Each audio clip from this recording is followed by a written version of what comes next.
Convection हमारा topic है। Convection heat transfer में कन्वेक्शन हमारा टॉपिक है। नहीं, कन्वेक्शन हो चुका है। रेडिएशन हमारा टॉपिक है। सॉरी, कन्वेक्शन हो चुका, पढ़ा चुका ना। रेडिएशन हमारा टॉपिक है और रेडिएशन में मैंने एक लाइन बोला था, ये क्या है? हाँ, EM वेव, ना कौन है ये? Electromagnetic wave. और इलेक्ट्रोमैग्नेटिक वेव को चलने के लिए किसी मीडियम की जरूरत नहीं रिक्वायर्स नो मीडियम। मीडियम की रिक्वायरमेंट नहीं होती है ना। अच्छा, तो इस टॉपिक में बच्चों हम लोग 8 टर्म्स पढ़ेंगे, टर्म्स जिसकी बार बार जरूरत होगी, और 4 लॉज। तो 8 टर्म्स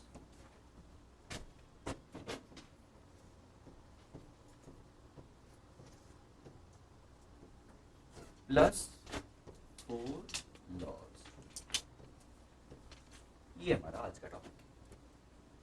8 टर्म में, टर्म समझ में आ रहा है? 8 एक तरह से समझने के लिए, जैसे नाम होते हैं ना, वेलोसिटी, टाइम, ऐसे ही वाला, वो वैसे टर्म्स पढ़ते हैं। अब 3 टर्म एकदम एक जैसा मिलता जुलता, क्या? ये 3 तो ये हो गए, रिफ्लेक्टेंस, एब्जॉर्प्टेंस एंड ट्रांसमिटेंस। इसको ऐसे समझो कि अगर एक सरफेस में ले लूं या एक ऑब्जेक्ट, कोई भी बॉडी ले लूं, उस पे जो लाइट आ रही है, रेडिएशन जो आ रहा है, वो टोटल क्यू एनर्जी लेके आ रहा है। तो कुछ एनर्जी यहां से रिफ्लेक्ट हो जाएगी, कुछ यहां से क्या हो जाएगी? एब्जॉर्ब हो जाएगी, और बाकी ट्रांसमिट हो जाएगी। होगी कि नहीं?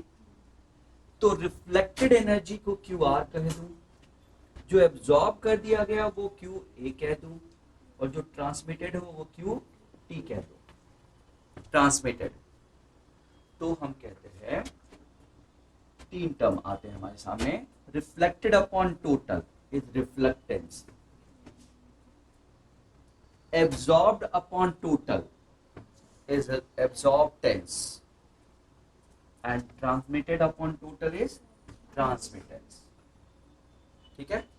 Transmitted energy upon total energy, fraction, कितना फ्रैक्शन ऑफ एनर्जी ट्रांसमिट हो रही है, दैट इज ट्रांसमिटेड। कोई दिक्कत? ट्रांसमिटेंस। सही है? अगर मैं सारी एनर्जी को जोड़ दूं, वहां पे देख के सोच के देखो, तो इंसिडेंट एनर्जी के बराबर होगी ना। यानी Q incident will be always equal to Q reflected plus Q absorb plus Q के बराबर होगी। अगर मैं Q इंसिडेंट से डिवाइड कर दूं पूरे को, यहाँ पे क्या हो जाएगा? 1 reflectance plus transmittance plus absorptance will be equal to 1। Denote ऐसे करते हैं, रिफ्लेक्टेंस, एब्जॉर्बटेंस एंड ट्रांसमिटेंस। छोटी सी बात। तो 3 टर्म आ गए, उनमें रिलेशन समझ में आ गया। अच्छा, किसी का प्योर मतलब रिफ्लेक्टेंस 1 है, इसका मतलब ये हुआ कि जैसे मिरर उसमें कुछ एब्जॉर्ब होता है क्या? आइडियली हम मान के चलते हैं एब्जॉर्ब नहीं होता है। ट्रांसमिट होता है क्या? नहीं, सब क्या हो जाता है? रिफ्लेक्ट। ब्लैक बॉडी किसको कहते हैं? जिसका एब्जॉर्बटेंस 1, जितनी एनर्जी आई सब एब्जॉर्ब हो गई, तो ये 1 होता है। ट्रांसमिटेंस 1, जो पूरा ट्रांसमिट हो जाए, यानी एक तरह से ट्रांसपेरेंट बॉडी। कैसी बॉडी? और जो एकदम ही ट्रांसफर ना होने दे, उसको ओपेक कहते हैं। ओपेक मतलब जो ट्रांसमिट ना होने दे। सही है? ये सब छोटे छोटे टर्म्स होंगे, फिर थोड़ा थ्योरेटिकल चैप्टर को हमेशा एनसीईआरटी से पढ़ लेना होता है। सही है? एनसीईआरटी से एक बार जल्दी से पेंसिल से अंडरलाइन कर करके पढ़ लेना। ठीक,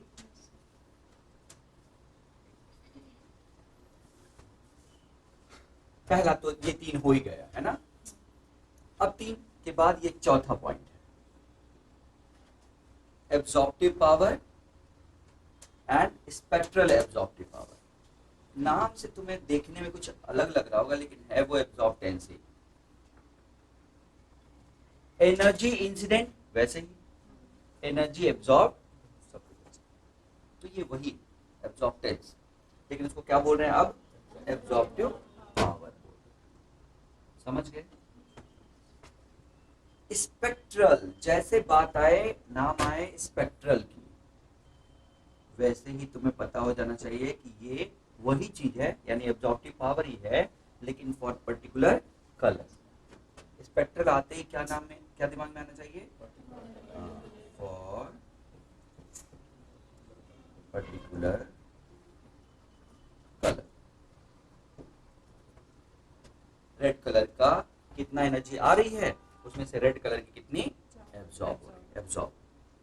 येलो कलर की कितनी एनर्जी आ रही है, येलो कलर की कितनी एनर्जी एब्जॉर्ब हो रही है।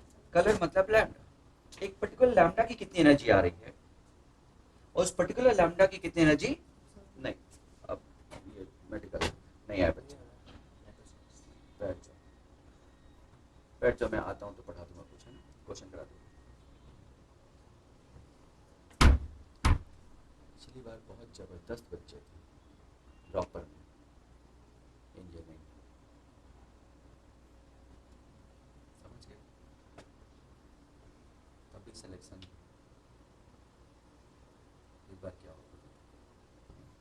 सवेरे उठ के मैसेज किया मैंने, ठीक है मैं मानता हूँ गलती हो गई तुम लोगों से, कल ही बता, तुम लोगों से बात हुई तो नहीं बता पाए, बता देना चाहिए था मुझे टाइम के बारे में। एक बच्ची आई थी मेरे पास, अब ये दूसरे, क्या हो गया है ये दुनिया को? तुम्हारे में तो कल सुनने के बाद भी कमी आए।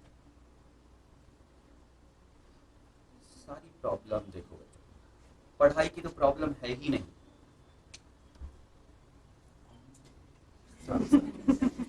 पढ़ाई की तो प्रॉब्लम है ही नहीं बच्चों, सही बता रहा हूँ, पढ़ाई की प्रॉब्लम ही नहीं है, पढ़ने वाले है ही नहीं। पढ़ाई सिंसियरिटी की है, प्रॉब्लम सिंसियरिटी की है, रेगुलरिटी सिंसियरिटी की प्रॉब्लम है। पूरी दुनिया इसलिए परेशान है क्योंकि बच्चे सिंसियर नहीं है, कंसंट्रेट नहीं है, उनको पता ही नहीं कि टाइम कैसे बर्बाद हो जा रहा है दिन भर। प्रॉब्लम तो इसकी है, हम लोगों को पढ़ाने की प्रॉब्लम थोड़ी है। कोई रेगुलर हो तो एकदम गारंटी दे सकते हैं, मैं गारंटी दे सकता हूँ कि मेरे कॉन्ट्रैक्ट में 2 साल रखने के बाद कुछ नहीं बचेगा पढ़ने को, ये गारंटी दे सकता हूँ मैं। बस मेरे कॉन्ट्रैक्ट में रहे, मेरे साथ रहे, जो रह रहे हैं वो देख रहे हो, तो ये गारंटी दे सकता हूँ लिख के। बस तुम अपना दिमाग मत लगाओ, क्योंकि तुम अपना जब दिमाग लगाते हो तभी सब दिक्कत हो जाती है। सही है? तो प्रॉब्लम वही है। तो पिछले साल क्या हुआ, फिजिक्स में बहुत अच्छा किए थे, इसमें कोई दो राय नहीं, 17 18 19 20 सब किए थे 25 में से। अब जानते हो स्पीड बनाना अलग, एक चीज़ होती है आना, एक चीज़ होती है स्पीड बनाना। एक इंजीनियरिंग का बच्चा कभी भी 25% सॉल्व करके ना हमेशा एम बनाता है कि 15 से लेके 20 के बीच में हो जाए, बस काम खत्म, मेरा हो गया। क्यों? वैसे जोड़ता है ना, 20 20 20 60 6 को 24। समझ गए? 6 को 24 मतलब 240। 240 में क्या रैंक आएगी पता है? 1000 के अंदर। होता नहीं है वो, अलग बात है। तो फिजिक्स में ऐसे कर लेता है, केमिस्ट्री में भी लगभग कर ही लेता है, मैथ्स में वो 5 7 10 क्वेश्चन में हो जाता है। तो समझ गया मैं क्या बोल रहा हूँ? एम ही बनाता है, 20 क्वेश्चन का एम ही बनाता है इंजीनियरिंग का बच्चा। तुम लोगों का एम क्या रहता है? 45 में से 40 क्वेश्चन, 35 क्वेश्चन तो होने ही चाहिए। तो तुम्हारा एम थोड़ा परसेंटेज वाइज हाई रहता है मेडिकल वालों का। समझ गए? मैं सेम पेपर को मैं तुम्हें प्रूफ करके दिखा सकता हूँ ये, कि 25-25 दो इंजीनियरिंग के 25 क्वेश्चन आते हैं ना, दो 25-25 के क्वेश्चन मैं दे दूँ बच्चों को, यानी 50 बना के, तो वो इस तरह सोचते हैं जैसे कि मेडिकल का पेपर है और ज़्यादा सॉल्व करते हैं। ये मैं प्रैक्टिकल कर चुका हूँ। तुम समझ रहे हो क्या बोल रहे हो? और वहीं पे 25-25 दो दे दूँ तो वो कम करते हैं सेम टाइम। यानी मैं तुम्हारे मेडिकल के पेपर को 25-25 बना के दे दूँ तो वो कम सॉल्व करते हैं, क्योंकि उनके दिमाग में क्या बन जाता है, इंजीनियरिंग का पेपर है, इसमें तो 20 भी 15 करेंगे तो बहुत है। और 25-25 के दो पेपर इंजीनियरिंग वाले, उसको 50 बना के अगर मैं दे दूँ तो ज़्यादा सॉल्व करते हैं। समझ गया मैं क्या बोल रहा हूँ? इसको कहते हैं साइकोलॉजी। और ये तुम्हें थोड़ी पता है, ये तो मुझे ही पता है।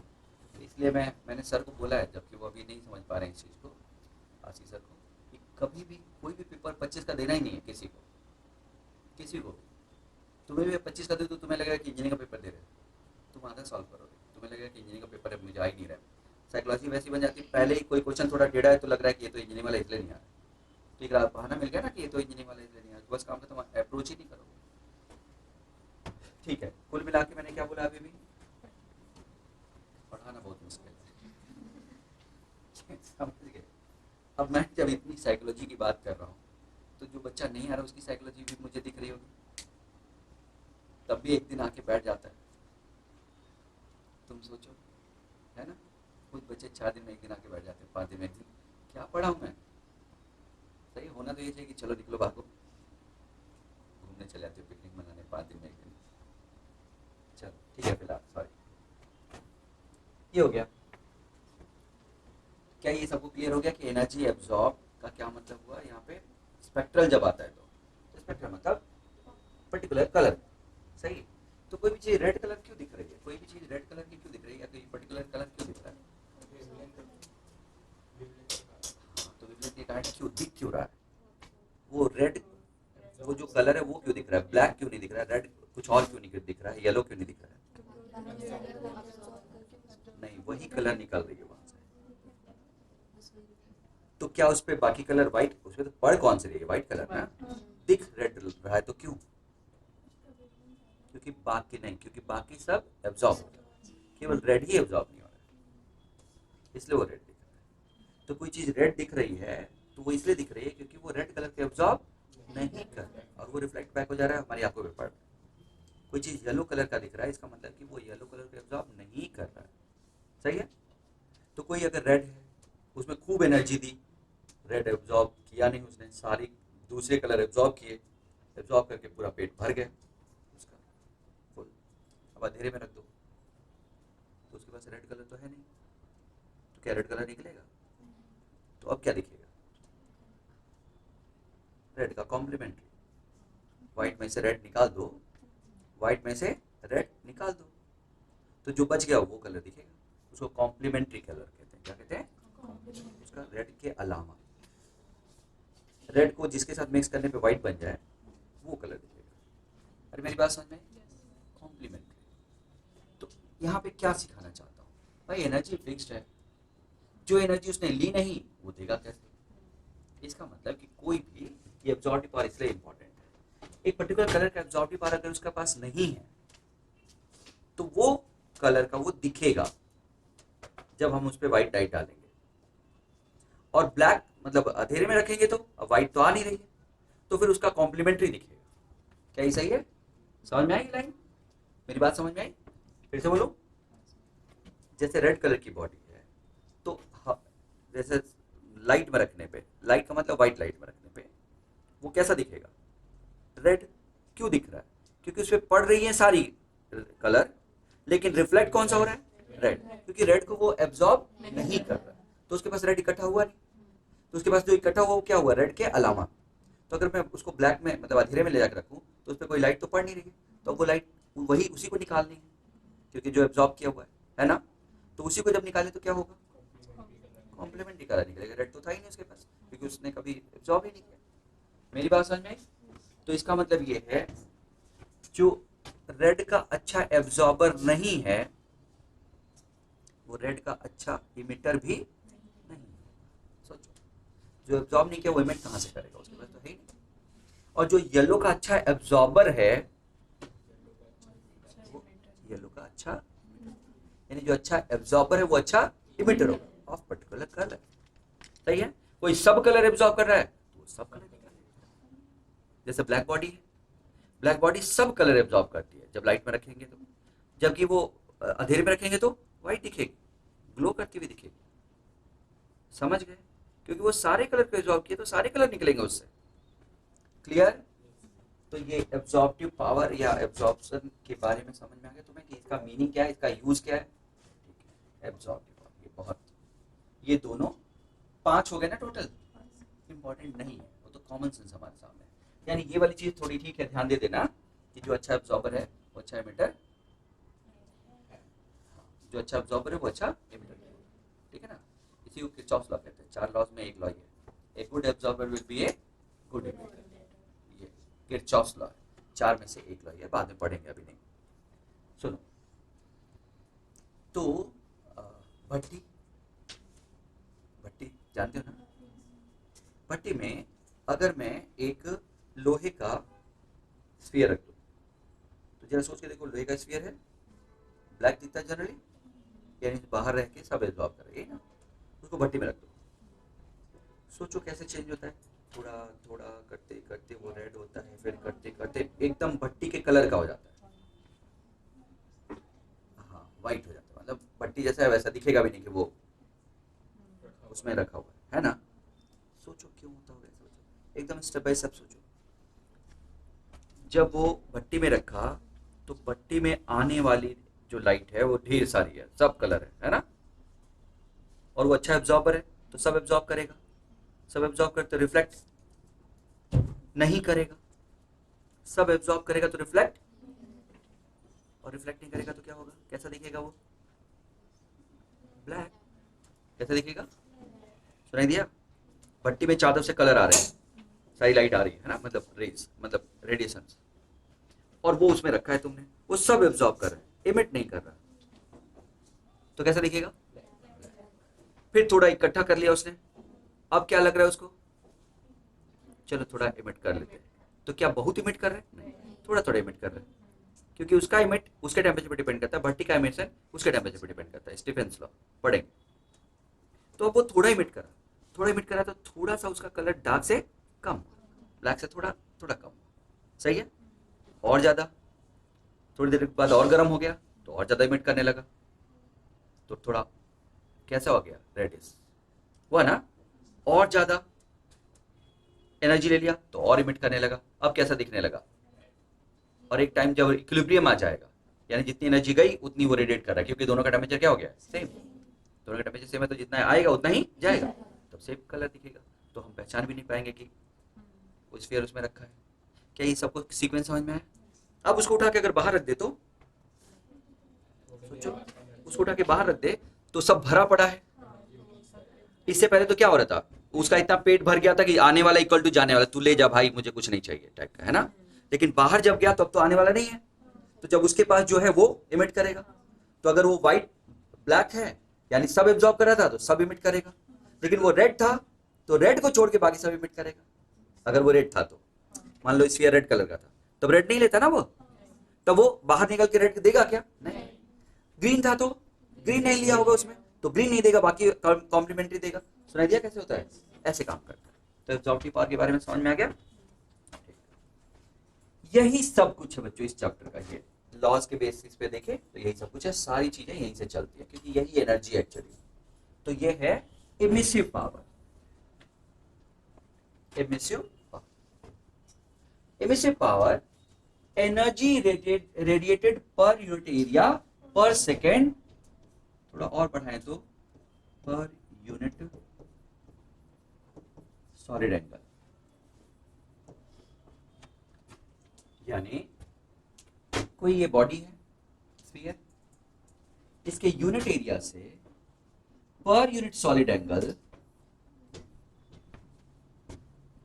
या कभी कभी बोलते हैं पर यूनिट सॉलिड एंगल को की बजाय परपेंडिकुलर टू सरफेस, इसकी बजाय क्या बोल देते हैं कभी कभी, परपेंडिकुलर टू सरफेस, सरफेस के परपेंडिकुलर जितनी इमिट होती है energy, that is emissive power. समझ गए क्या होता है इमिसिव पावर, समझ में आया? इमिसिव पावर मतलब पर यूनिट एरिया पर सेकेंड कितनी एनर्जी, बाकी परपेंडिकुलर टू सरफेस कितनी एनर्जी इमिट हो रही, सही। तो यही सब कुछ है, क्योंकि ये प्रॉपर्टी है बॉडी की, और ये एनर्जी के बारे में बात करता है। हम कभी भी किसी चैप्टर में हम या तो फोर्स के बारे में पढ़ते हैं, एनर्जी के बारे में पढ़ते हैं। इससे पहले कोई एनर्जी की बात हुई थी क्या? इससे पहले जितनी बात हुई थी सब रेशियो की बात हुई थी। सोचो, reflectance, transmittance, absorptance, absorptive power, spectral result, सब रेशियो है। और रेशियो है तो एनर्जी की बात नहीं है, एनर्जी की रेशियो की बात। यहाँ पे पहली बात किसकी बात है, एनर्जी की बात, ठीक है ना। इंटेंसिटी क्या होती है, सुना? इंटेंसिटी होती है, देखो किसी सरफेस, किसी सोर्स से पर एरिया पर सेकंड कितनी एनर्जी आई, मेरी आंखों पे कितनी एनर्जी आई पर एरिया पर सेकंड, दैट इज क्या, इंटेंसिटी। और इमिसिव पावर क्या है, कितनी गई। तो दोनों में अंतर समझ में आया। एक बात होती है कि ऑब्जर्वर की तरफ से देखने पे, और एक बात ये क्या है, इमिटर की तरफ से देखने पे दोनों में अंतर समझ में, दोनों है वही, बस एक मेरे ऊपर कितनी पड़ी और दूसरा मेरे से कितनी गई। तो कितनी गई इज इमिसिव पावर और कितनी आई इज इंटेंसिटी भी याद रखो और इमिसिव पावर भी याद रखो, याद आएगा? ठीक है बच्चों, तो ये याद कर लो, energy emitted per unit area per second, energy emitted per unit area per second. इसको अभी रहने दो तुम, बस सरफेस के परपेंडिकुलर देखना, ठीक है भाई? सरफेस ऐसे है और तुम यहां से देख रहे हो, सरफेस ऐसे है, तुम यहां देख रहे हो, कोई मतलब है? यहां देखोगे तो समझ में आएगा ना कितनी एनर्जी इमिटेड होगी पर यूनिट एरिया पर सेकेंड। बोलो, यानी ये total energy emitted per unit area per second बोल सकते हो, है ना? Total energy emitted, okay. Spectral आते ही क्या बोलो? तो सोचो क्या बोला मैंने, energy emitted per unit area per second of particular colour, colour मतलब लैम्डा, रेड कलर की per unit area per second कितनी एनर्जी इमिट हो रही है, that is spectral power of red, है ना? कोई दिक्कत? 7। टोटल कितने थे बच्चों? 7 हो गए। 8वां इमिसिविटी, मतलब एक तरह से औकात। ब्लैक बॉडी की औकात है सबसे ज्यादा रेडिएट करने के लिए, एब्जॉर्ब साथ साथ रेडिएट। क्यों? A good absorber will be a good. तो सबसे ज्यादा इमिट करने की औकात किसकी है? तो उसके कंपैरिजन में किसी बॉडी की औकात कितनी है, दैट इज एमिसिविटी। यानी एक पर्टिकुलर टेम्परेचर पे ब्लैक बॉडी जो रेडिएट कर रही है, ब्लैक बॉडी उसी टेम्परेचर पे कोई दूसरी बॉडी कितना रेडिएट करेगी, यानी इमिसिव पावर कितना होगा? अरे मेरी बात समझ में आई? Emissive power of body at given temperature, emissive power of body, simple body, कोई भी body, normal body at given temperature, and emissive power of black body, सही है? इसका रेशियो होता है एमिसिविटी, यस एमिसिविटी। तो एमिसिविटी इज रेशियो। कोई confusion? चलो, चलो बता देना चाहिए था मुझे, ठीक है।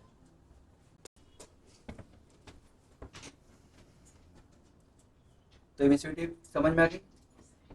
और ऐसा किया क्यों गया? इसलिए कि बस अब आगे लॉस पढ़ेंगे कि ब्लैक बॉडी कितना रेडिएट करती है वो पता है,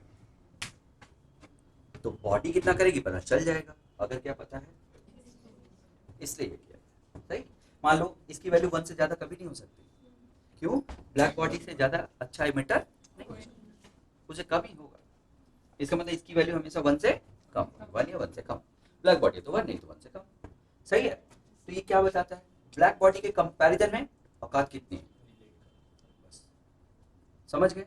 इसका मतलब अगर ब्लैक बॉडी किसी टेम्परेचर टी पे क्यू हीट पर यूनिट एरिया पर सेकंड इमिट कर रही है और मान लो एमिसिविटी 0.5 है किसी बॉडी का, तो वो उसका आधा करेगा, ये इसका मतलब। तो ये कंपैरिजन, क्या है ये? कंपैरिजन मतलब कि उसके रिस्पेक्ट में, उसके कंपैरिजन में, है ना? सुनाई दिया? स्पेक्ट्रल इमिसिव पावर का लैम्डा के साथ ग्राफ खींचने पे हमें क्या पता चलता है? ये छोटा सा पॉइंट है समझने के लिए। क्या पता चलता है कि कोई बॉडी तुमने देखा होगा एक पर्टिकुलर कलर की होती है, तो एक पर्टिकुलर कलर की क्यों होती होगी? जरा कॉमन सेंस लगाओ। इसका मतलब उसका रिफ्लेक्ट यानी उसका इमिसिव पावर ज्यादा होगा उसका। मैं लाइट आके और जो रिफ्लेक्टेड उसकी बात नहीं कर रहा हूँ।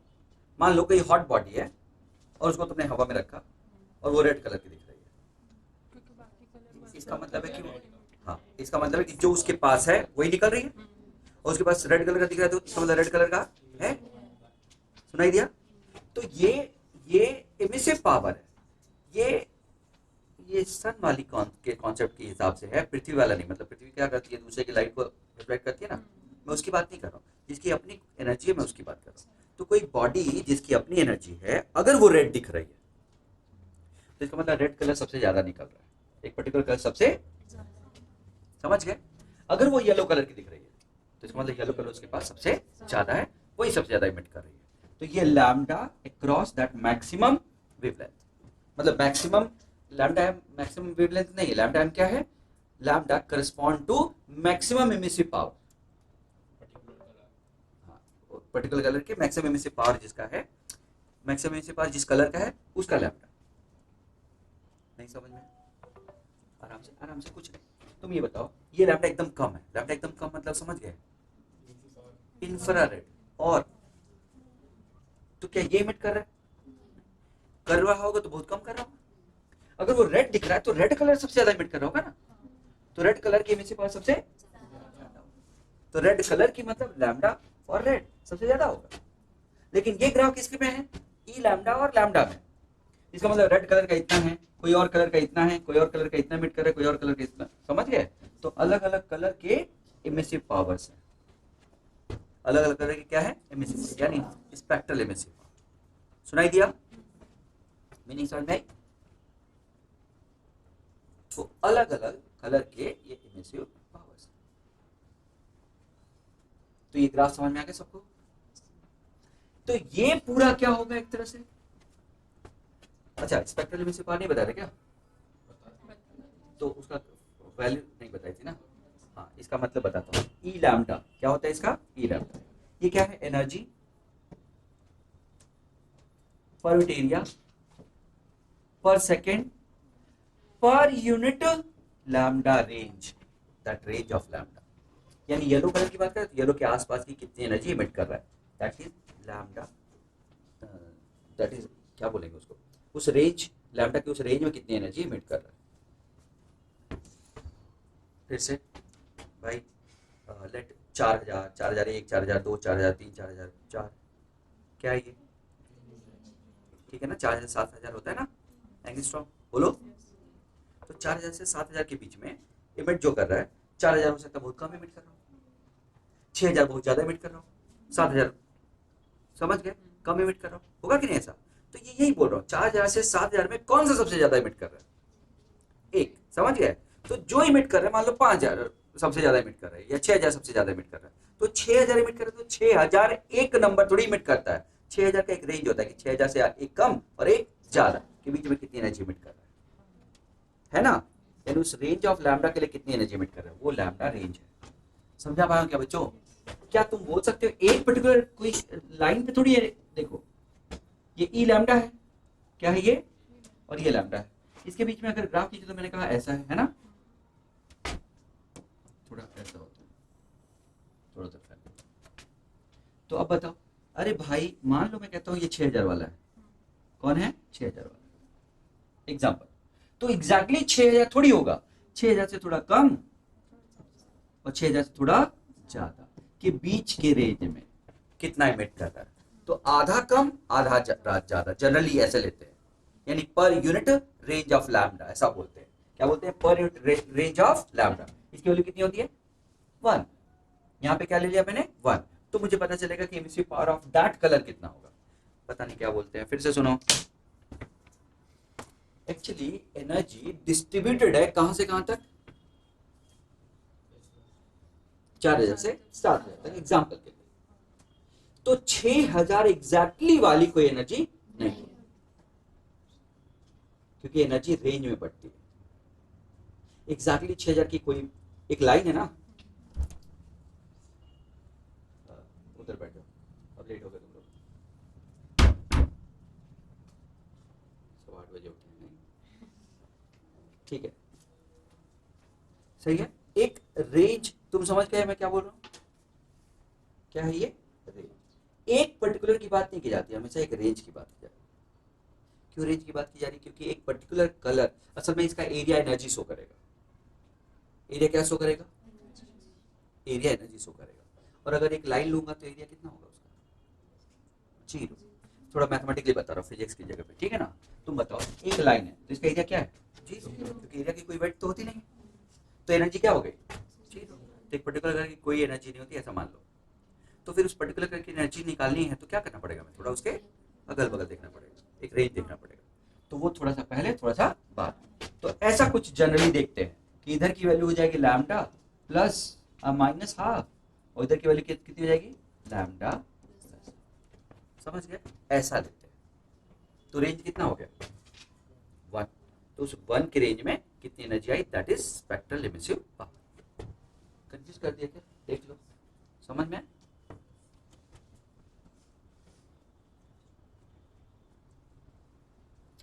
तो स्पेक्ट्रल का मतलब ये समझे, खुद देखो ये ई लैम्डा है, क्या है ये क्या है, डी लैम्डा का क्या इंटीग्रेशन कर दो तो ये क्या बचेगा, उसी को एमिसिव पावर कहते हैं। क्या कहते हैं, एनर्जी पर यूनिट एरिया पर सेकंड, इसी को एमिसिव पावर कहते हैं ना बच्चों। और ई लैम्डा इंटू डी लैम्डा, ई लैम्डा क्या है वाई, डी लैम्डा क्या है एक्स पे, क्या आता है ये एरिया, क्या आता है ना वाई इंटू डी एक्स का इंटीग्रेशन याद करो, याद है, वाई एक्सिस पे पूरी और एक्स एक्सिस पे छोटी, इंटीग्रेट कर लेना है मल्टीप्लाई करके, तो ये आता है ना। तो इसका मतलब ये क्या आएगा, एरिया आएगा। और एरिया क्या होता है, एनर्जी पर यूनिट एरिया पर सेकंड है, दैट इज एमिसिव पावर। इसका मतलब ई लैम्डा, लैम्डा का ग्राफ जो है उसका एरिया जो होगा वो क्या शो करेगा,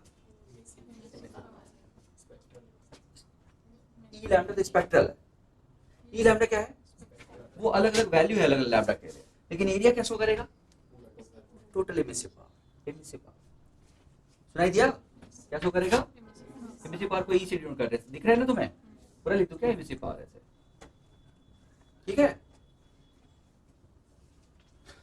ठीक, मैंने कहा कि इस चैप्टर में सबसे इंपॉर्टेंट कौन है, एमिसिव पावर है, स्पेक्ट्रल वही सबसे इंपॉर्टेंट, तो उसी पे फोकस करो ज्यादा। तो स्पेक्ट्रल एमिसिव पावर है एनर्जी पर यूनिट एरिया पर सेकंड, सारे कलर का मिला, और स्पेक्ट्रल है एनर्जी पर यूनिट एरिया पर सेकंड पर्टिकुलर कलर, वो पर्टिकुलर कलर का रेंज कितना लेना है, जो भी हमारा वेवलेंथ है उससे आधा कम और आधा ज्यादा, तो उसे जो एरिया आएगा वो उस कलर की एनर्जी को बताएगा, सही है। और सारी एनर्जी जोड़ दोगे तो टोटल एमिसिव पावर बताएगा। स्टोरी क्लियर है बच्चों, ये वही चीज मैं बता रहा था कि ई लैम्डा और लैम्डा का जो एरिया होगा, ये जो एरिया है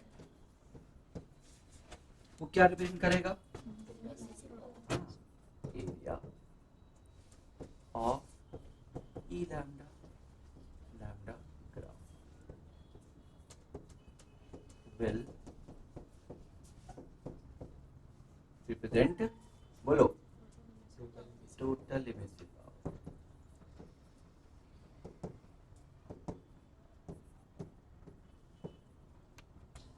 ठीक,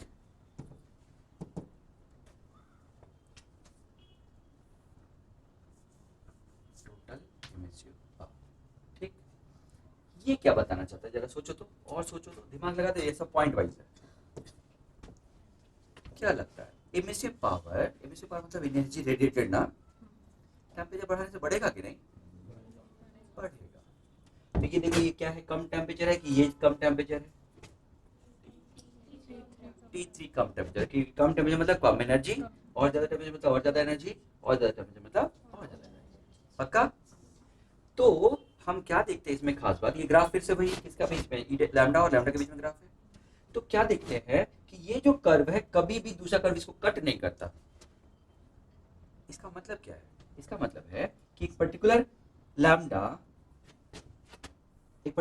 लैम्डा कर लेते हैं तो कम टेम्परेचर पे उसकी स्पेक्ट्रल एमिसिव पावर कम होगा, ज्यादा टेम्परेचर पे ज्यादा होगा, और ज्यादा टेम्परेचर पे और ज्यादा ही होगा। ऐसा नहीं हो सकता कि एक पर्टिकुलर कलर जो है किसी टेम्परेचर पे कम और किसी दूसरे टेम्परेचर पे वो बढ़ जाए और बाकी सब कम हो जाए।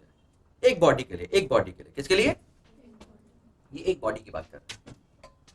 मेरी बात समझ में आई, ये अलग अलग बॉडीज नहीं है, क्योंकि अलग अलग बॉडी हो सकता है, अलग अलग बॉडी होता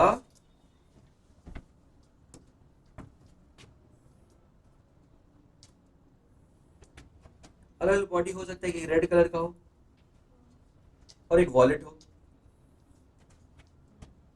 तब तो कट करेगा। क्यों, हो सकता है कि एक दूसरा कलर ज्यादा इमिट कर रहा हो, एक दूसरा कलर ज्यादा इमिट कर रहा हो। तो ये क्या है, सेम बॉडी डिफरेंट टेम्परेचर। तो कम टेम्परेचर पे वो बॉडी एक कलर सबसे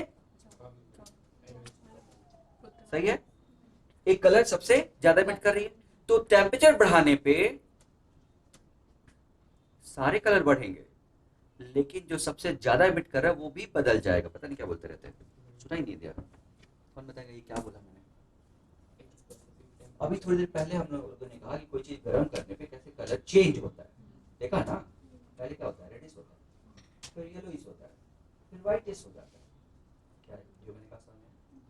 सोच के देखो, किसी चीज को तुम गर्म कर रहे हो गैस पे रख के, तो क्या होगा? पहले वो रेड होगा, पहले तो ब्लैक ही रहेगा, धीरे धीरे रेड होगा, फिर येलोइश हो जाएगा, और गर्म करोगे तो बहुत गर्म होता है तो ब्लूइश हो जाता है, ब्लूइश हो जाता है तो बहुत ज्यादा टेम्परेचर, सही ना? जब एनर्जी बहुत ज्यादा होती है तो ब्लूइश हो जाता है। अरे फ्रीक्वेंसी क्या हो रही है? बढ़ रही है ना? एनर्जी बढ़ेगी तो फ्रीक्वेंसी बढ़ेगी, और फ्रीक्वेंसी ब्लू की तरफ ज्यादा होती है ना? सुनाई दिया? इसका मतलब एक ही बॉडी को अगर तुम टेम्परेचर बढ़ाते जाओगे तो उसकी फ्रीक्वेंसी क्या होती जाएगी, और लैम्डा ये देखो, सुनाई दिया? ये लैम्डा कम होता जा रहा है ना, तो और टेम्परेचर बढ़ाओगे तो और पास आ जाएगा। समझ गए? तो फिर से ये क्या था? किसी एक बॉडी का एक टेम्परेचर पे ग्राफ, एक टेम्परेचर पे। ये क्या था? उसी बॉडी का डिफरेंट टेम्परेचर पे ग्राफ। टेम्परेचर बढ़ाने से हमने क्या देखा? फ्रीक्वेंसी बढ़ती जा रही है, लैम्डा घटता जा रहा है। सुनाई दिया बच्चों? तो क्या ये सबको समझ में आ रहा है? फील आ रहा है कि हाँ ये ठीक है, मैं समझ रहा हूँ, ये ऐसा होना ही चाहिए, है ना? लॉजिकल।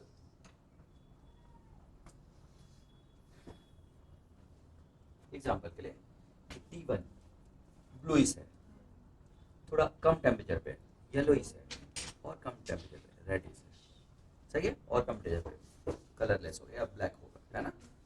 सब एब्जॉर्ब भी कर रहा होगा। साफ साफ दिख रहा है कि T into lambda, T is inversible to lambda. Temperature बढ़ाने से लैम्डा कम हो रहा है, तो T is inversible to lambda बोल रहे हैं। तो T into lambda is constant, और ये कांस्टेंट को एक B से डिनोट करते हैं, जिसको कहते हैं वीन्स डिस्प्लेसमेंट लॉ। इस लॉ को क्या कहते हैं? एग्जांपल नहीं बच्चों, एग्जांपल ये है, लेकिन एग्जांपल से हम क्या देख रहे हैं? एक लॉ को समझने की कोशिश कर रहे हैं। तो ये है वीन्स डिस्प्लेसमेंट लॉ।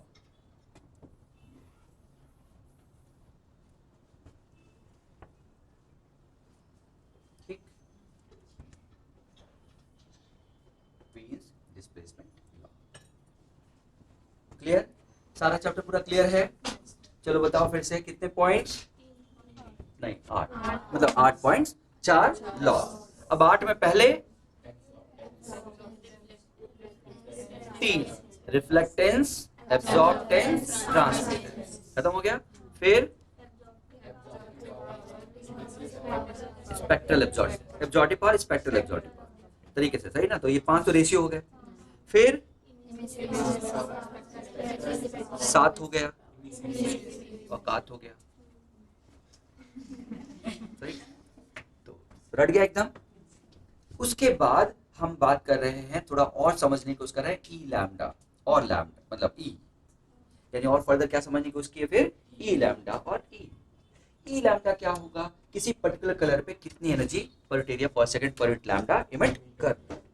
तो ई लैम्डा और लैम्डा के बीच में ग्राफ खींचने से हमें समझ में आया कि शेप क्या होता है, और वो शेप बताता है कि ज्यादा एक पर्टिकुलर कलर का सबसे ज्यादा निकलेगा उस कलर से, बाकी दो देखोगे तो कम निकलेगा। जितना दूर जाओगे उतना कम, जितना पास आओगे उतना कम। नहीं, इधर भी कम, बीच में एक मैक्सिमम, इधर भी कम और उधर भी कम। यानी जो रेडिश है, अगर कोई बॉडी रेड दिख रही है तो रेड कलर सबसे ज्यादा, तो रेड से पहले वाला कलर भी सबसे कम, रेड के बाद का कलर भी कम होगा। तो एक ऐसा ग्राफ बनेगा, सही है? फिर क्या देखा? ई लैम्डा और लैम्डा के जो ग्राफ है उसका एरिया क्या शो करता है बच्चों? एमिसिव, यानी टोटल एमिसिव पावर शो कर देता है। पक्का? अच्छा, फिर ई लैम्डा का हमने डेफिनेशन भी देखा। ई लैम्डा का डेफिनेशन क्या था? एनर्जी पर एरिया पर second per unit range of lambda, per unit range of lambda. वो इंपॉर्टेंट है ना, क्योंकि वही तो इधर जाके हम इंटीग्रेट करेंगे तो लैम्डा आएगा ना, मतलब ई आएगा ना। समझ गए? पक्का इतना समझ में आया? फिर हमने क्या देखा कि एक ही बॉडी का टेम्परेचर अगर बढ़ाते जाए तो लैम्डा जो एक सबसे मैक्सिमम के करस्पॉन्डिंग है वो क्या करेगा? कम होता जाएगा। तो ये लैम्डा कौन सा वाला है? ये हाँ, वो जो मैक्सिमम जिसके क्रॉस इमेसिव पावर, तो ई नहीं है, वो ई एम है, मतलब लैम्डा नहीं, लैम्डा एम है। क्या है लैम्डा? तो यहाँ पे भी लैम्डा हाँ, correspond to maximum emissive power. समझ गए? तो T proportional to that 1/λ max, यानी T बढ़ाने से वो घट रहा है, तो दोनों का प्रोडक्ट क्या रहेगा? कांस्टेंट। क्या कहते हैं इसको? Wien's displacement law. यानी ये सीधा सा, इस पे क्वेश्चन बहुत पूछे जाते हैं कि टेम्परेचर बढ़ाते जाओगे तो लैम्डा क्या होता जाएगा। सही है? तो ऐसा बोलेगा, एक ब्लू कलर का बॉडी है दिख रहा है, यानी हॉट बॉडी एक ब्लू कलर की है और एक रेड कलर की है, तो किसका टेम्परेचर जाता है? Blue colour. समझ गए? क्योंकि ब्लू का लैम्डा क्या होता है? कम, तो टेम्परेचर। समझ गए? ऐसा क्वेश्चन आते हैं, आया है। किरचॉफ लॉ समझ में आ गया? नहीं, वो सॉरी, विंड डिस्प्लेसमेंट लॉ समझ में आया? किरचॉफ लॉ थोड़ी देर पहले बताया था, क्या? A good absorber will be a natural है, जिसके पास एनर्जी होगी वही तो देगा, और किसके पास एनर्जी होगी? जो एब्जॉर्ब किया होगा। तो अगर मैं येलो कलर एब्जॉर्ब कर रहा हूं तो ही येलो कलर छोड़ूंगा। समझ गए? तो इसमें कोई दिक्कत नहीं। हाँ, इसका मतलब समझो, इसको थोड़ा मैथमेटिकल लाते हैं। तो emissive power of a body and absorptive power of a body will be always constant, क्योंकि अगर ये ज्यादा है तो ये भी ज्यादा होगा। अरे एब्जॉर्ब करेगा तभी तो निकालेगा। तो एब्जॉर्प्टिव पावर अगर ज्यादा है, एब्जॉर्प्टिव पावर अगर ज्यादा है तो इमिसिव पावर भी क्या होगा? सही है? कोई एब्जॉर्ब ज्यादा अच्छा करेगा तभी तो इमिट ज्यादा अच्छा करेगा। तो इसका मतलब ये ज्यादा तो वो भी ज्यादा, ये कम तो वो भी कम, यानी इनका रेशियो क्या रहता है? ये है हमारा क्या? Kirchhoff law. कुछ ऐसा लग रहा है कि बड़ी जल्दी में पढ़ाए हो ये वाला, नहीं? अच्छा नहीं लिखा हूं।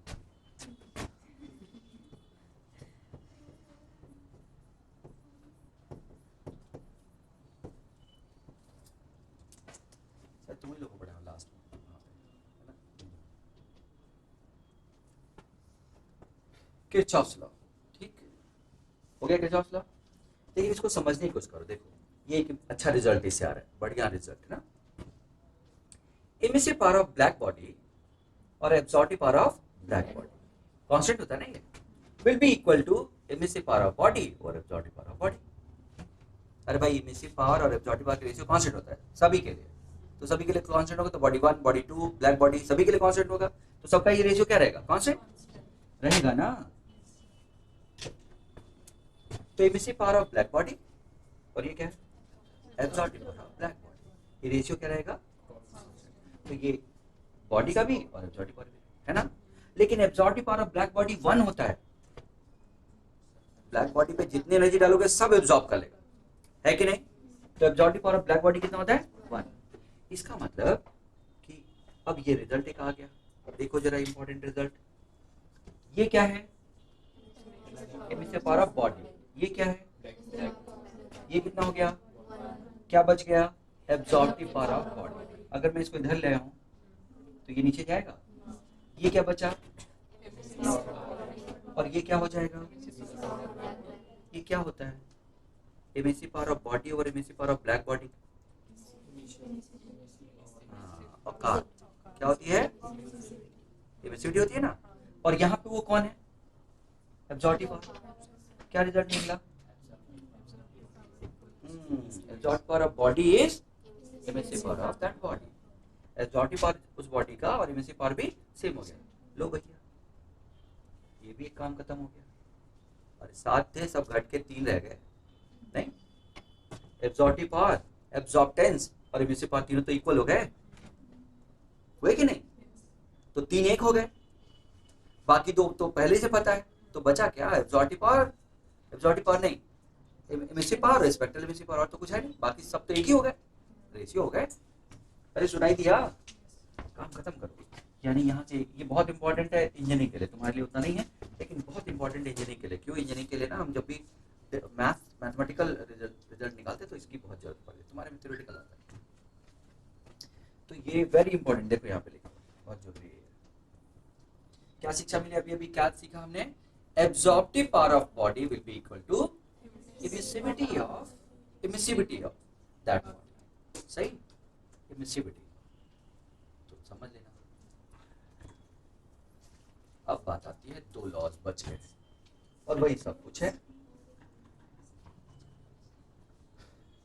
तुम्हारे कोर्स में शायद ये हट गया है, एक बार देखो ना जरा कोर्स देखो तो तुम लोग, मेरे ख्याल से ये बताना तो मुझे पढ़ाना है ही। फिर से कितनी छोटी बात है, अभी तक हमने 8 पॉइंट पढ़े, उसमें सबसे इंपॉर्टेंट पॉइंट क्या था, इमिसिव पावर, और इमिसिव पावर के बारे में ही स्टीफेंस लॉ ने बताया। और क्या बताया कि किसी बॉडी के यूनिट एरिया से पर सेकेंड जो एनर्जी निकलेगी वो केवल और केवल उसके टेम्परेचर पे डिपेंड करेगी। और कैसे करेगी, टी की पावर 4 के प्रश्न। कितना छोटा सा बढ़िया सा काम कर, छोटा क्यों, मैंने कहा किसी चीज पे डिपेंड नहीं करे, बाकी हमारे फॉर्मूले हाफ एम स्क्वायर है और वी दो पे डिपेंड कर रहा है कि नहीं, जबकि ये केवल और केवल किस पे डिपेंड कर रहा है, टी की पावर 4 पे बस। तो जब एक ही चीज पे डिपेंड कर रहा है तो चीजें आसान होंगी ना, सुनाई दिया। लेकिन temperature must be in kelvin, अच्छा temperature must be in kelvin, temperature किसमें होगा, डिग्री सेल्सियस में नहीं रहेगा, ये गलती होती है हमसे।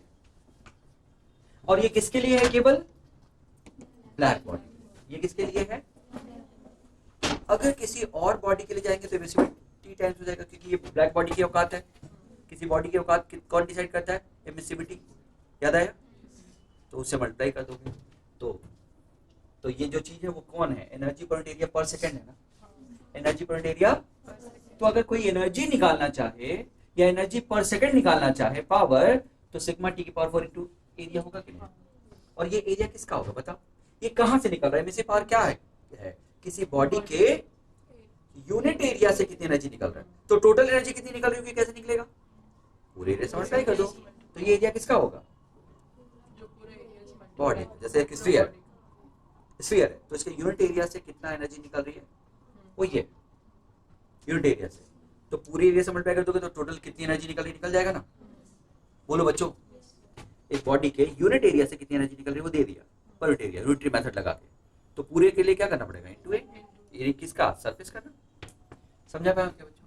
तो सरफेस का एरिया यहाँ पे आ जाएगा, तो पावर मिल जाएगा। अगर एनर्जी कितनी निकली टी टाइम में, इनटू टी कर देना, पावर से टाइम को मल्टीप्लाई कर दोगे। सुना क्या सब लोग, लेकिन ये किसके लिए है, अगर बॉडी के लिए देखेंगे तो क्या हो जाएगा, कौन आ जाएगा, ये औकात, याद आ रहा है, हाँ एमिसिविटी, कि ये है ब्लैक बॉडी के लिए, तो इनटू एमिसिविटी होगा किसी बॉडी के, सही। तो फॉर बॉडी एमिसिव, अच्छा ये पावर क्या है, ये पावर, क्योंकि ये से मल्टीप्लाई कर चुके ना, समझ गए। एमिसिव पावर भी सिग्मा टाइम्स हो जाएगा, वो भी लिख देता हूं,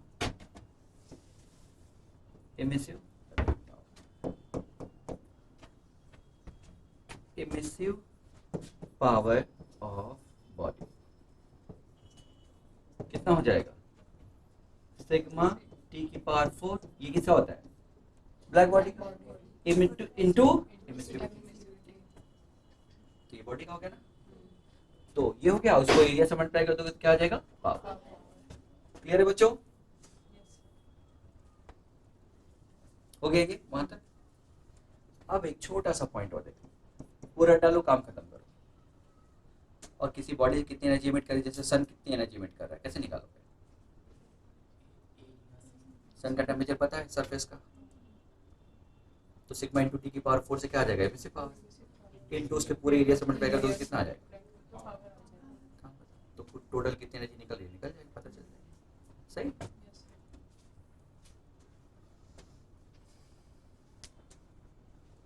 ये क्या बता रहा हूं, मान लो ये कोई बॉडी है,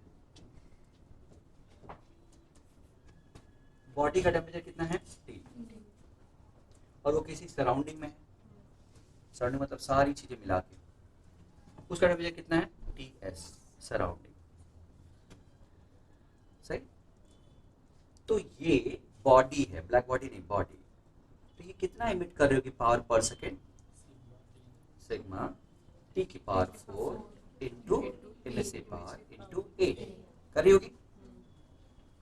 लेकिन अगल बगल वाले जो ऑब्जेक्ट्स हैं उनका भी टेम्परेचर है, तो वो भी तो इमिट कर रहे होंगे, और वो इमिट होके इसी के ऊपर पड़ रही होगी, चाहे तो भी पड़ रही होगी लेकिन इसके ऊपर भी पड़ रही होगी ना।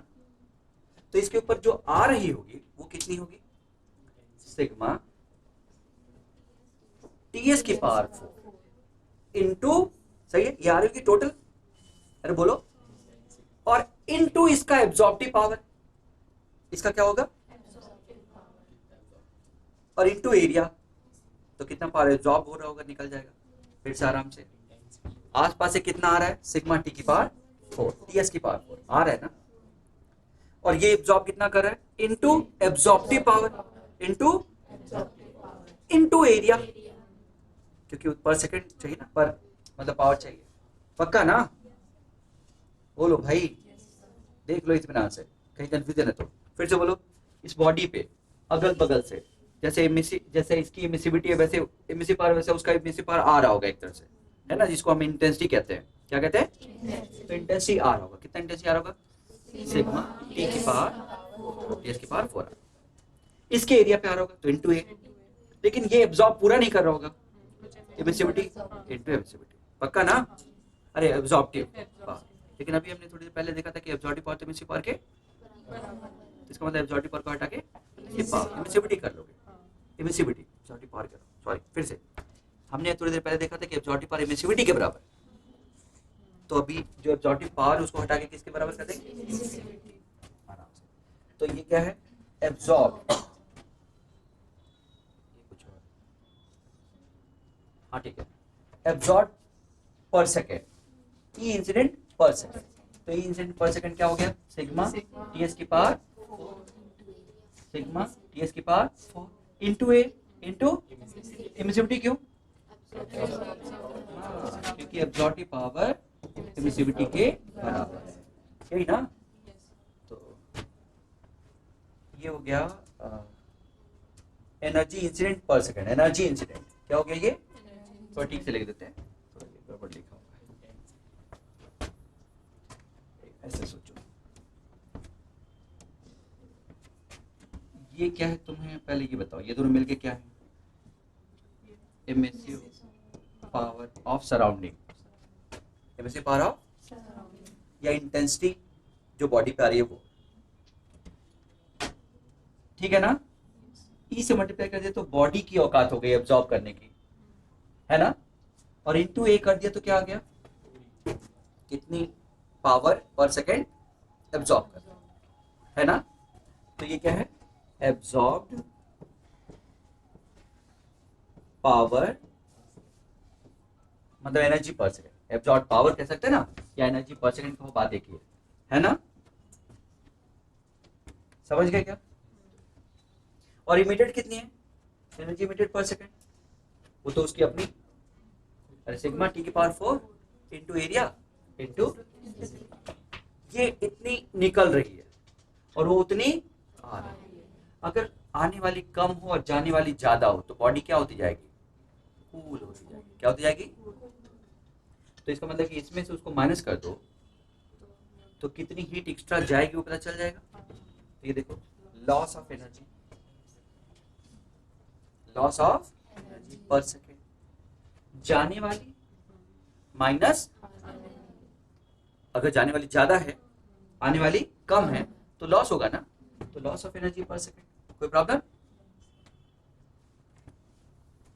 और loss of energy heat temperature को गिराता है, क्या करता है टेम्परेचर को, तो M S D T by, क्या एम एस डेल्टा टी तुम्हें याद है, हीट लॉस या हीट गेन पर सेकेंड, सही है, ये गिरा रहा है, इसलिए वहां पे क्या लगा दिया मैंने, उधर जब इधर लगाओगे फिर बाद में उधर चला जाएगा, समझ गए, क्योंकि लॉस हो रहा है ना, लॉस हो रहा है तो कोल्ड हो रहा है, ठंडा हो रहा होगा, ये लाइन समझ में आई, एम एस डेल्टा टी, क्या ये पता है M S delta T, heat given या heat taken M S delta T होता है, M into specific heat into delta T, चलो ठीक है, एक दिन बताया था मैंने Q proportional to delta T, कहाँ बताया था, कैपेसिटर बताया था, हीट देने से टेम्परेचर बढ़ता है, ये प्रोपोर्शनलिटी हटती है तो यहाँ पे कांस्टेंट आता है जिसको कहते हैं m into S, mass into specific heat, अरे कुछ समझ में आया, अब ये पर सेकंड हो रहा है तो अपन dt करोगे, समझे क्या बच्चों,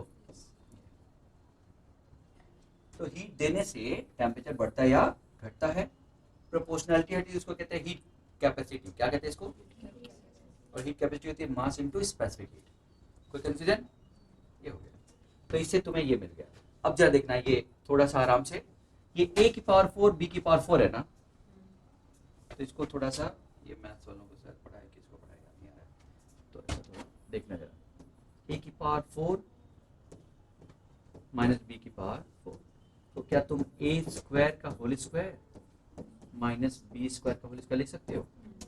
अब इसको अगर तुम दिमाग में एक्स रखो, इसको वाई रखो, तो X square minus Y square है ना। X square minus Y square क्या होता है? X plus Y, X minus Y होता है ना। तो ये क्या होगा? ए स्क्वायर प्लस, और दूसरा क्या होगा? ए स्क्वायर माइनस, होगा ना। ये तो अब चेंज नहीं हो सकता, ये तो जैसा है वैसा रहेगा। चलो ए स्क्वायर प्लस बी स्क्वायर, लेकिन वो क्या होगा? फिर से ए प्लस बी माइनस बी, ए प्लस बी, और पक्का समझ में आया? यही चीज यहाँ पे लिख दिया, देखो इसको, ए स्क्वायर प्लस बी स्क्वायर दिख रहा है, ए प्लस बी दिख रहा है ये, और ए माइनस बी दिख रहा है। सही है। अब देखना, वो कहता है कि अगर बॉडी का टेम्परेचर और सराउंडिंग के टेम्परेचर में बहुत डिफरेंस ना हो, बहुत बड़ा ना हो, तो इसकी जगह पे हम इनका एवरेज ले सकते हैं। क्या ले सकते हैं?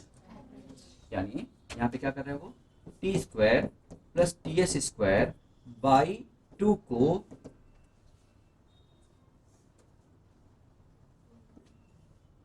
टी, सॉरी, बल्कि ऐसा कर रहा है वो क्या कर रहा है? टी को टी एस बना रहा है, वो टी को लगभग टी एस ले रहा है। कितना ले रहा है टी को? ये बोल रहा है। बहुत डिफरेंस नहीं है, छोटे मोटे कैलकुलेशन के लिए अगर बहुत डिफरेंस नहीं है तो टी और टी एस को क्या ले रहा है? सेम। यहाँ नहीं ले सकते, वहां पे टी को टी एस से सेम लेंगे तो जीरो हो जाएगा, तो कुछ होगा ही नहीं। सही है ना। तो टी और टी एस को वो सेम मान ले रहा है चीजों को आसान करने के लिए। तो ये हो जाएगा 2ts स्क्वायर, ये हो जाएगा 2ts। समझा पाया क्या बच्चों? अब बताओ, 2 इंटू 2 4, और बाकी सब कांस्टेंट है। देखो तो ये सब कांस्टेंट है ना, केवल क्या आया? टी माइनस टी एस आया ना। अभी मैंने कुछ पढ़ा है क्या? नहीं, मैंने कुछ नहीं पढ़ा, मैं बस एक लाइन बता रहा हूँ बस। इसको काम खत्म करो, और कुछ नहीं लिखा गया, खत्म हो गया। ठीक है, तो क्या तुम्हें जो मिला वो क्या? जो भी हमने डिस्कस किया उससे जो मिला वो क्या मिला? ये क्या है? किसका डिफरेंस है? टेम्परेचर का ना। किसके साथ? टाइम। ये माइनस टाइम्स प्रोपोर्शनल है ना, सम कांस्टेंट टाइम्स क्या? टी माइनस टी एस होगा, बाकी सब तो कांस्टेंट रहता ना। इसको कहते हैं न्यूटन्स लॉ ऑफ कूलिंग। तो तुम्हारी बुक में सीधा यहां से दिया हुआ है, तुम्हारी बुक में सीधा यहां दिया हुआ है। और हमने क्या किया था बताना जरा, ये बॉडी से कितनी एनर्जी गई जरा बताना? सिग्मा टी की पावर 4 इंटू एरिया इंटू, इतनी गई ना। आई कितनी? सिग्मा टी एस की power 4 into area into X आई ना। दोनों का डिफरेंस करने से क्या मिला? हीट लॉस ना। और हीट लॉस किसके बराबर है बच्चों? के, अरे M, M S D T by, minus में ना, माइनस में क्यों? लॉस। बस ये किया ना, उसके बाद सॉल्व कर लिया। ए प्लस बी माइनस बी 2 बार है ना, तो टफ तो नहीं है ना। फिर से M S D T by D T, यही था ना। इक्वल टू, इसमें से इसको माइनस किया, किसमें से तो बताओ? एप्सिलॉन इनटू सिग्मा है ना, इनटू ए। ये टी की पावर 4 माइनस टी एस की पावर 4, और टी की पावर 4 माइनस टी एस की पावर 4 को हमने लिखा टी की स्क्वायर टी एस का square, T plus T S, और बस यही लिखा ना। ये सब क्या हो गया? उसको हमने क्या कह दिया? ये भी नीचे जाके कांस्टेंट हो गया, ये भी नीचे जाके कांस्टेंट हो गया, यानी ये अपॉन एम एस, ये सब क्या हो गया? हाँ, इसमें लेकिन ध्यान रखना है कि सब कुछ तो ठीक है, ये सब कांस्टेंट कर दो, यहाँ पे ए रख लो, एरिया है ना, क्या है वो? और जो बचा उसको कांस्टेंट कह दो, क्योंकि वो एक्चुअल में कांस्टेंट रहेगा। लेकिन कई बार इस पे क्वेश्चन आ जाते हैं, अब आए कि नहीं पता नहीं, लेकिन पहले ये क्वेश्चन आए हुए हैं। यानी दो स्फीयर, क्या है? दो, तो दोनों स्फीयर को, एक सॉलिड है एक हॉलो है, सेम टेम्परेचर पे, सेम, दो स्फीयर्स है, एक सॉलिड है और एक हॉलो, सेम टेम्परेचर पे, और सराउंडिंग में रख दिए। कौन जल्दी ठंडा होगा, सॉलिड कि हॉलो? कैसे? सरफेस तो दोनों के सेम है।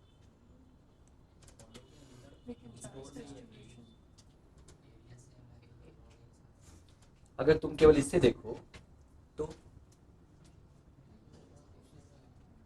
समझ गए, यहाँ पे तो ना एरिया के बारे में बात की गई है ना मास के बारे में बात की गई है, तो इससे लगेगा दोनों सेम तरीके से ठंडे होंगे। एक्चुअल में यहाँ समझ में आएगा, एरिया तो ठीक है सेम है लेकिन मास तो अलग अलग है ना, मास जिसका ज्यादा है वो धीरे ठंडा होगा। अरे कुछ समझ में आया? तो ये वाला जो हम हमारी बुक में पढ़ते हैं और यही क्वेश्चन आ गया तो बच्चे गलती करते हैं। कौन? जो केवल फॉर्मूले पे काम करेंगे, कॉमन सेंस पे काम करेंगे तो वहाँ भी बता देंगे, कोई दिक्कत नहीं है, क्योंकि भाई एक बॉडी ज्यादा है तो उसके पास ज्यादा हीट है, मास ज्यादा है तो ज्यादा हीट है तो धीरे ठंडा होगी, भले ही रेडिएट सेम करे लेकिन है तो उसके पास ज्यादा ना। भाई एक के पास केवल सरफेस में और एक के पास सरफेस के साथ साथ अंदर भी है हीट, तो उसके पास हीट ही ज्यादा है, रेडिएट बराबर भी करेगी, रेडिएट तो बराबर करेगी वो तो दिख रहा है यहाँ से, लेकिन मास ज्यादा होने के कारण हीट ज्यादा रहेगी उसके पास, और हीट ज्यादा रहेगी तो धीरे धीरे ठंडा होगा। समझ गए? कोई confusion? Newton's law of cooling समझ में आया? तो न्यूटन्स लॉ ऑफ कूलिंग क्या कहता है? सीधा कहता है rate of drop of temperature will be proportional to temperature difference of body and surrounding. बस न्यूटन्स लॉ ऑफ कूलिंग यही, तो तुम्हारी बुक में केवल यही, तुम्हारे कोर्स में केवल इतना है। सही? रहने दिया जितना नहीं, कितने बजे तक क्लास होती है? 10:30 तक होती है। अच्छा, थोड़ा सा हो तो गया है क्वेश्चंस, तो क्वेश्चंस कर लेते था थोड़ा सा। हीट ट्रांसफर के क्वेश्चन आए थे ना टेस्ट में तुम लोगों के, ट्राई कर लेना। अभी जो गैप होगा उसमें ट्राई करके खत्म कर लेना, पूछ लेना, है ना। तो वैसे तो क्वेश्चन और करा दूं तो ठीक है, इसके क्वेश्चन करते समय किन बातों का ध्यान रखना है थोड़ा बता देता हूँ। आधा घंटा और पढ़ा तो जल्दीबाजी में ठीक नहीं है ना, कल पढ़ा देते हैं, छोड़ना ठीक नहीं। मतलब एक्चुअली क्या है ना, अभी तो ये केवल थ्योरेटिकल हुआ ना, एक तो क्वेश्चन इस पे बनते हैं, तो इस पे क्वेश्चन बनते हैं तो मैं बता देता हूँ, इसको थोड़ा ठीक से लिख लो। ये डी जो टी है वो किसका टेम्परेचर? बॉडी का ना, जो T1 से लेकर T2 तक ठंडा हो रहा है, तो कौन सा टेम्परेचर लूं, T1 की T2? नहीं समझे? एक बॉडी है जिसका टेम्परेचर कितना है? T1, थोड़ी देर में ठंडा हो गया, कितना हो गया? T2, और यहां से आता ठंडा हो रहा है, सराउंडिंग का टेम्परेचर Ts है। तो अगर मैं ये लगाऊं फॉर्मूला, तो बॉडी का टेम्परेचर T1 से लेकर T2 तक जा रहा है, या तो डिफरेंशियल इक्वेशन सॉल्व करो, अरे dt के नीचे t ले आके इंटीग्रेट करो, वो सब कर सकते हो, लेकिन तुम्हारे कोर्स में चीजों को आसान करने के लिए मैं एक फॉर्मूला बताता हूँ, एससी वर्मा का फॉर्मूला है, अच्छा फॉर्मूला है। तो ये जो t है ना, वो क्योंकि T1 और T2, T1 से बदल के T2 हो जा रहा है, तो इसकी जगह तुम रखो T1 प्लस T2/2। क्यों? एवरेज टेम्परेचर ले लो, समझे? तो ये ले लो, चेंज इन, समझ गए? आराम से। हम तो यहाँ पे चेंज वहां रखेंगे, यहाँ नहीं, चेंज वहां पे बात कर रहे हैं, सॉरी। ये तो चेंज की बात है, चेंज तो कैसे भी रहेगा, चेंज तो यही रहेगा जो होता है। क्या चेंज होगा? T2 मतलब T1 minus T2 upon time, सही है। लेकिन वहां पे देखना ये सब कांस्टेंट है ना, ये टेम्परेचर बॉडी का रखना है, ये किसका टेम्परेचर रखना है, और ये किसका क्या है? वो तो चेंज है, चेंज में तो कोई दिक्कत है नहीं, चेंज तो पता ही है कि T1 से T2 हो गया। अरे मेरी बात समझ में? लेकिन ये किसका टेम्परेचर रखना है यहाँ पे? बॉडी का, और वो कितना रखेंगे? T1 plus T2/2 minus T surrounding. इस इक्वेशन से तुम क्वेश्चन करना, समझ गए? तो कैसा क्वेश्चन बनाता है? ऐसे बनाता है, एग्जांपल से। मान लो एक ऑब्जेक्ट है जिसका टेम्परेचर 70 से 60 हो जाता है इन 5 मिनट्स।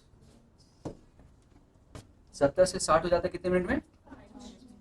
तो 60 से 50 हो जाएगा कितने मिनट में?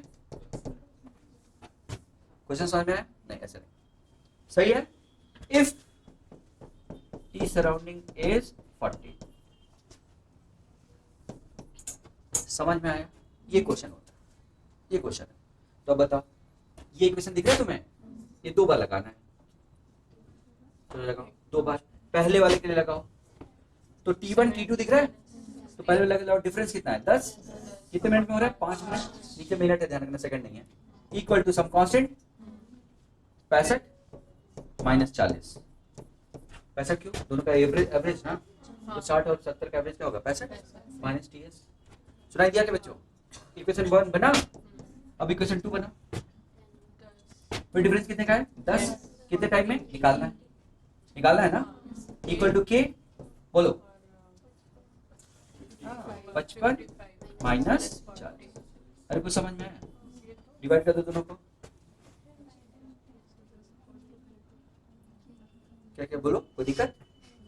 एवरेज कितना हो गया 60 और 50 का 55, और ये तो है ही ना सराउंडिंग कितना है 40, और टाइम तो निकालना है, दोनों को डिवाइड कर दो, के कट गया, ठीक हो जाएगी। कैसे क्वेश्चन बनते समझ में? फिर से सुनो, उधर फिर से सुनो, इसको फिर से देखो, जब यहाँ पे देख चुके तो फिर से एक बार देखो तो समझ में आएगा। बॉडी का पहले टेम्परेचर कितना था T1, बाद में टेम्परेचर कितना हुआ T2, सराउंडिंग का टेम्परेचर कितना है TS, तो ठंडा होने में टेम्परेचर का ड्रॉप कितना हुआ T1 माइनस T2, तो इसमें तो कोई दिक्कत नहीं है, जिस टाइम में हुआ वो डिवाइड कर दो, पक्का। लेकिन यहाँ पे जो टेम्परेचर बॉडी का लोगे वो कौन सा लोगे, T1 लोगे कि T2 लोगे, एवरेज। सराउंडिंग तो ठीक है लेकिन ये एवरेज लोगे बस, तो ये इंपॉर्टेंट रिजल्ट है। अदरवाइज इसको इंटीग्रेशन करना होता है और उसमें लॉग और ई की पावर होती है, और वो मुझे लगता है कि तुम्हारे लिए जरूरत नहीं, सही ना। इंजीनियरिंग को पढ़ाते तो वही पढ़ा। तो ये क्वेश्चन क्या बनता है ऐसा देखना, क्या क्वेश्चन बना, 70 से 60 हो गया इतने टाइम में, तो इतने से इतने हो गया कितने टाइम में, एक क्वेश्चन बनता है। दूसरा क्वेश्चन बनता है 5 मिनट में 70 से 60 हो गया, तो अगले 5 मिनट में 60 से कितना हो जाए, सोचो क्या दे दिया वहां पे। तो दूसरा एक क्वेश्चन और देख देता हूँ जल्दी से, देखना टाइम कितना 5 मिनट, T1 से T2 हो गया, 70 से कितना हो गया 60, तो अगले 5 मिनट में 60 से कितना हो जाएगा, कुछ समझ में? सेम क्वेश्चन, और सराउंडिंग टेम्परेचर दे दिया होगा तुमको 40 कर लेते हैं, ठीक है बच्चों। क्वेश्चन समझ में आया क्या, ये पता चल जाएगा। तो क्या ये पढ़ लोगे कि टाइम T दिस T1 से T2 हो जाता है, तो 60 से कितना हो जाएगा, सही। फिर से लिखो वही वाला क्वेश्चन, चलो T2 minus T1 upon 5 equal to K 55 minus 40, हुआ ना बच्चों, 65, ठीक है। फिर से बताओ चलो, 60 minus T upon 5 equal to K 60 plus T by 2 minus, दोनों को डिवाइड करो, K कटेगा, सॉल्व करके T निकल जाएगा। कैसे होता है समझ में क्वेश्चन, दो टाइप के क्वेश्चन बनते हैं, पहला क्वेश्चन टाइम पूछने का, दूसरा क्वेश्चन दो क्वेश्चन। स्टीफेंस लॉ है ना, नहीं न्यूटन लॉ ऑफ कूलिंग, और स्टीफेंस लॉ तो बेस है, वही से तो पता चला कि एनर्जी कितनी निकलेगी कितनी आएगी, तो स्टीफेंस लॉ तो सब कुछ है समझने के लिए, उसी से तो डिराइव हुआ ये सब, यानी कॉमन सेंस जो है हमारा स्टीफेंस लॉ है, ये उसका एक एप्लीकेशन, सही ना बच्चों। ज्यादा क्वेश्चन इस पे आते हैं, मतलब न्यूटन लॉ ऑफ कूलिंग।